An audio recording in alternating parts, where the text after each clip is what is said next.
수학은 자연의 비밀을 알아내는 학문입니다. 바람직한 수학 공부는 자연의 비밀을 알아내는 일련의 연습 과정입니다. 따라서 수학 교과서에는 자연의 체득과 인간과 사회에 대한 이해가 가능한 내용들이 수록되어 있어야 합니다. 식을 세워 문제를 푸는 것은 수학이라는 거대한 빙산에서 너무나도 작은 일부분입니다.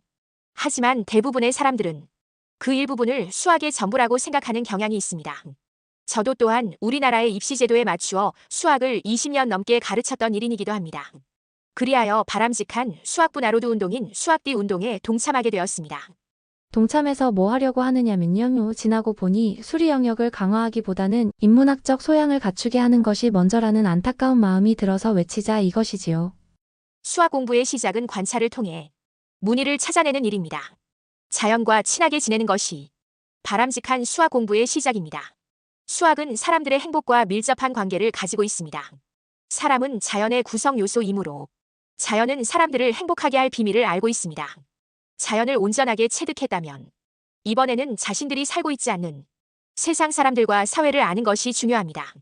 수학은 창의적인 삶과 거룩한 죽음을 맞이했던 사람들에 대한 이야기, 광범위한 인문학적인 소양을 바탕으로 삼고 있습니다.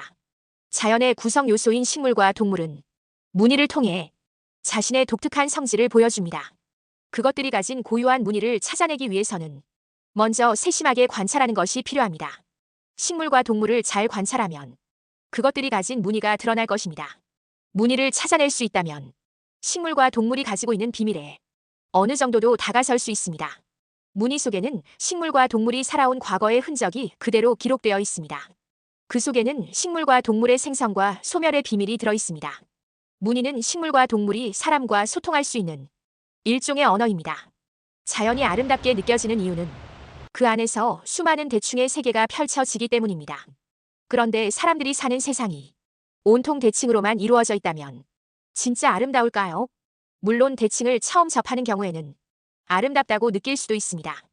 그런데 시간이 조금만 지나면 똑같은 모양의 금세 실증이 날 것입니다. 자연이 진정 아름답게 느껴지는 이유는 대칭을 이루는 것과 대칭을 이루지 않는 것들이 조화를 이루면서 존재하고 있기 때문입니다. 관찰한다는 것은 눈앞에 보이는 것만을 보는 것이 아닙니다. 자연의 구성 요소들이 어떤 모양을 하고 있는지, 그 안에는 어떤 규칙이 들어있는지도 함께 찾아보는 것이 올바른 관찰입니다. 경우에 따라서는 관찰의 대상을 멀리서 보기도 하고 가까이 다가서서 들여다보기도 해야 합니다. 종이 위에 연필로 선을 그은 후 약간 떨어져서 바라본 선은 매해 보입니다. 그러나 돋보기로 자세히 들여다보면 선은 갈라지고 울퉁불퉁하며 뭐가 나 있는 것을 확인할 수 있을 것입니다. 하늘에서 내려다보면 매끈하게 보이는 해안선도 가까이 다가가 보면 구불구분하게 이어져 있습니다. 바라보는 거리를 멀게 하거나 또는 가깝게 하면 수많은 자연의 닮은 모습들이 드러납니다. 하늘에서 번개가 치는 모습과 강줄기의 모습이 서로 닮아 있듯이 자연의 구속 요소들은 모두가 서로 닮아 있습니다. 그러므로 자연을 많이 체득한 사람일수록 자연 속에서 닮은 것들을 더 많이 찾을 수 있고 눈앞에 당장 보이지 않아도 볼 수 있는 능력이 생깁니다. 우리 몸의 비밀을 알면 우주의 신비를 알 수 있듯이 자연과 사람이고 우주는 서로 닮아 있습니다.